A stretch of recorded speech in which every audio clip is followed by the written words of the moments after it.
Hey, watch fans, got a question for you. Why is Jaeger Le Coultre, Jaeger Le Coultre, or JLC, why are they not part of the Holy Trinity? Of course, the Holy Trinity, as it's allegedly called, is Patek Phillipe, Audemars Piguet, and Vacheron Constantin, right?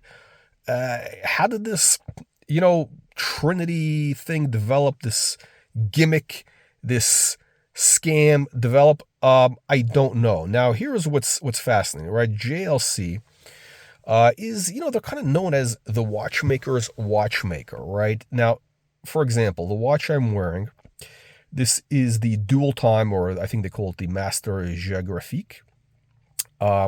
This movement, exact same movement, is used by Audemars Piguet on their dual time, and also Vacheron Constantin on their dual time. And if you look at their watches, they're exactly the same. I mean, the layout is exactly the same. I think the Vacheron is, I think they call it the overseas dual time, or whatever it is. I think there might be somebody else using that movement as well, but those two for sure. Now, that I think is quite a endorsement when you have those two brands, using this movement, right? And of course, JLC is power. They've powered movements by Patek Philippe, Audemars, and obviously Vacheron over the years. This is not a new phenomenon. But why is JLC not part of this Holy Trinity? Now, something interesting is happening. They've always been considered kind of like very undervalued, or deep value watches, and they've been raising prices a lot in the last few years. The prices have actually gone, I think, a little bit kind of high for what they are now. But why do they not get the respect that they deserve? Why is it like the Rodney Dangerfield? Now, I'm sure you got some of your opinions, and I'd love to hear your opinions. By the way, make sure you click the subscribe button, the like button, the dislike button, thumbs up your ass, whatever you want, right? In my opinion, and again, I'm just a wanker. I'm just a wanker on the internet. And again, they have some incredible complications. The finishing, the dials are beautiful, especially the new watches. I mean, they're doing the best work out there. I really believe that the JLC, some of those new releases, the novelty releases, I mean, it really shows you how far they could push the envelope. I mean, incredible stuff, incredible. I think far more advanced than Patek Philippe or Audemars Piguet by any measure. But what is holding these guys down? Well, I think that they're not, I guess, some of these watch snobs, they say, well, they're not truly an independent brand, this or that, and they're owned by, who owns them? I forget who owns them. But anyway, who gives a shit, right? Look, by the way, I'm not trying to flex. I know some of you guys have been saying, oh, this guy's trying to flex it. He's got a Porsche, By the way, this is not a Boxster, okay? Just so you know, this is a Cayenne Turbo, okay? I got the suede headliner. I got the Burmeister, okay? The Burmeister. And I also have the Bentley, by the way, just so you know, which you can see in some of my older videos.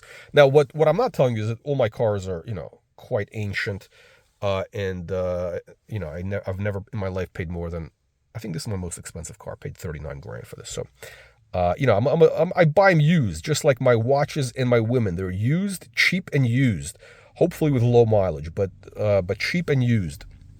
Now, it's interesting, like Porsche, right? Who owns Porsche? Volkswagen Group, right? Now, Volkswagen, they own Bentley, they own Volkswagen, Audi, and I think they used to own Bugatti, right?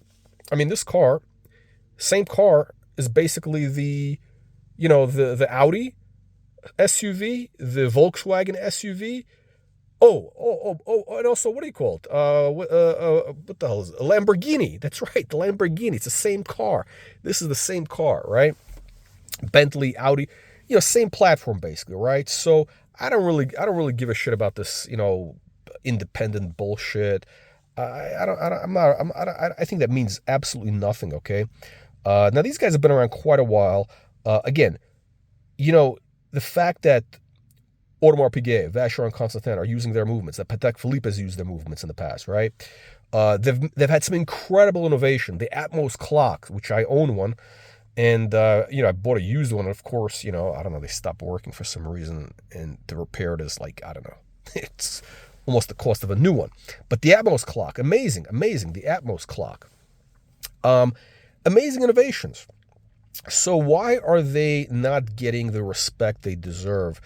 I believe it's because, they have a line kind of cheap watches. It's almost like Mercedes. Mercedes always had this reputation, and then they started making, the C class. Not even the C class, like the A class or something. They made a bunch of shitter cars, and the prestige factor, and also maybe the quality went down a little bit. Now, the JLC quality has not gone down, but they make the same watches in stainless steel. So like this watch, you can get this in stainless steel. Same exact watch, basically, right? And also in different metals, right? Maybe white gold. Actually, I'm not sure about this model, but definitely like the perpetual calendar, right? That they're really nice perpetual calendar that they have. And by the way, the dials, they're all big. I'm not a big fan of that. Now this is like just, I can't go bigger than this. I think this is a 38 millimeter or something. And they wear, they're not thin watches. So, they should be, in line with what people want these days, with what the kids want. The kids want the bulky watches, 38 millimeter, 39 millimeter, whatever that is, right? They make incredible perpetual calendars. They make the Polaris. It's got the perpetual calendar rose gold on a rubber strap, and it's got also the my favorite function, which is the timing function, right? It's got like that diver, whatever I think the watch could be used for diving. I guess you can dive in it, but it's got that turnograph function I love, the submariner function, the timing function, which I think is incredibly useful. I think the watch is a little bit pricey. I think it's like 40 grand or whatever it is, 50 grand. I don't know. It's a little pricey for a JLC. Now again, why is JLC not getting the respect? And by the way, now this watch, the JLC version of the dual time, you see, I can move the little crown thing on the left over there. I can move the thing with the city, so I can move it. Right, so I have my time to set to Paris. Why is it set to Paris?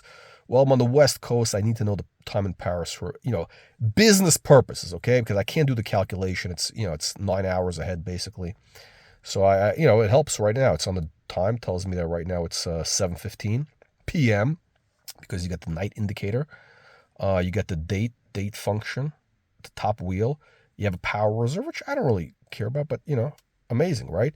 And the AP and the Vacheron, they don't have the thing with the cities at the bottom. Now, again, it makes for a cleaner dial, but I think it's quite cool to be able to move it and adjust the time in whatever city it is, right? I think it's a great movement. So anyway, so again, because I think they make a lot of these watches, they make too many models. Okay, they got too many models. They have the same models in the cheaper metals. And by the way, some of you may ask, why am I wearing gloves? Well, guys, the steering wheel is not heated. Okay, and it's a little bit cold, so I got to wear driving gloves.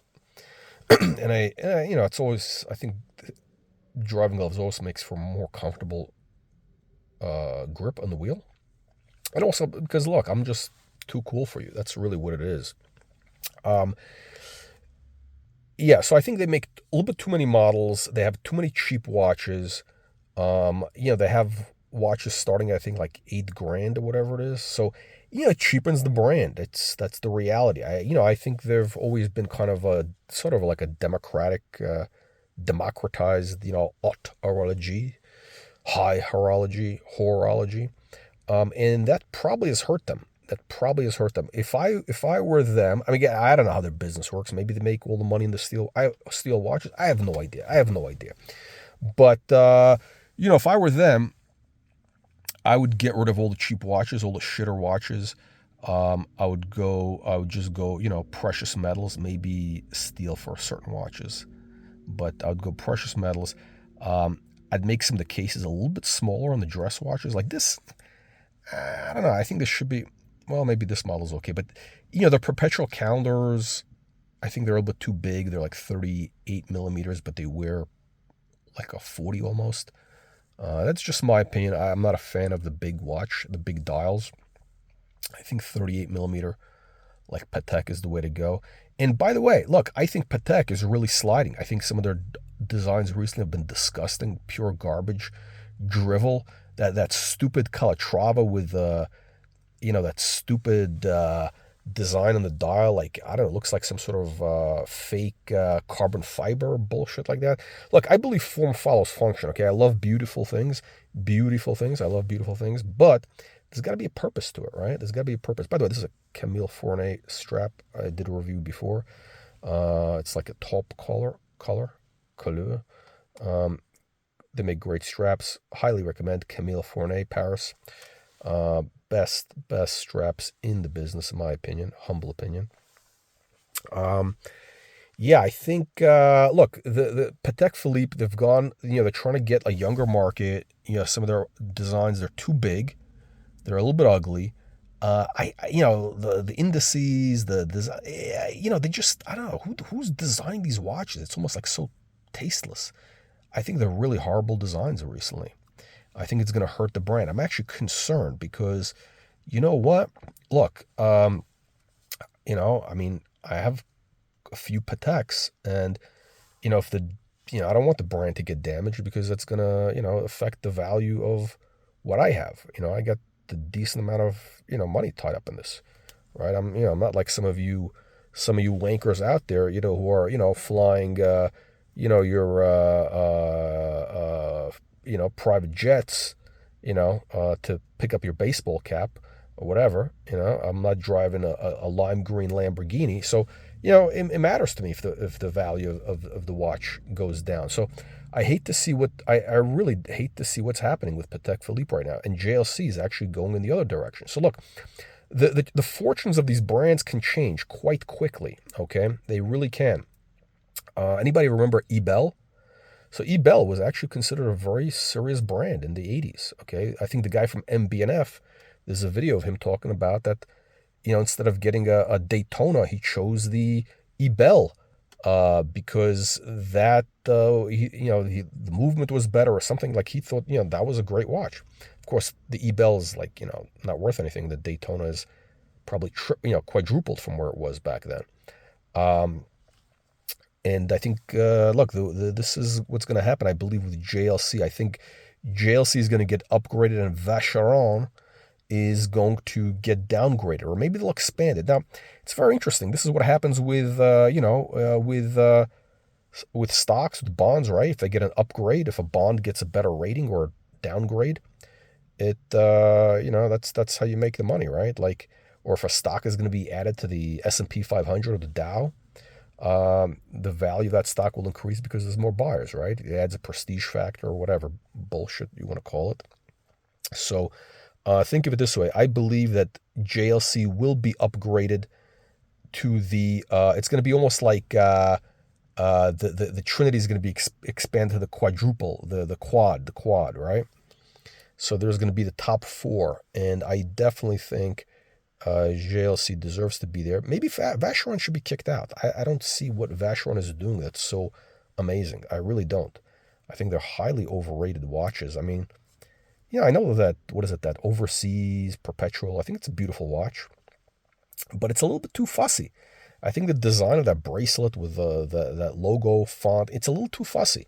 Probably captures a lot of dirt, gets trapped in those crevices of that design, those sharp edges. And it's a little too big. It's a big watch. It's like, I don't think I can even wear it. That watch is like a 40 millimeter, 42 millimeter watch, I think it is. It's a ridiculous size. Ridiculous. So yeah, I think JLC is due for an upgrade. So guys, check it out. Now, this particular watch, I paid about $9,000 for this back in April, I believe it was. And I think you can still get it for about that price. I think it's a great deal. This is rose gold. It's got the display case with I think they called it a hunter dot. It's got the flip thing, which I don't really care for, but it adds to the value. Gold is going up. That thing probably weighs an ounce. So $9,000 for this watch, compared to an Audemars Piguet dual time, or I'm talking about the Royal Oak dual time. I'm not even talking about the regular basic Audemars Piguet on the strap. I'm talking about the Royal Oak, right? So the Royal Oak is like 25. At the bottom end, the Vacheron is like 15 or 10, 12. Could be a good watch. I mean, for 9 grand, if it fits you, I mean, it's an okay watch, but as a sports watch, the overseas, that's actually pretty interesting. Same movement.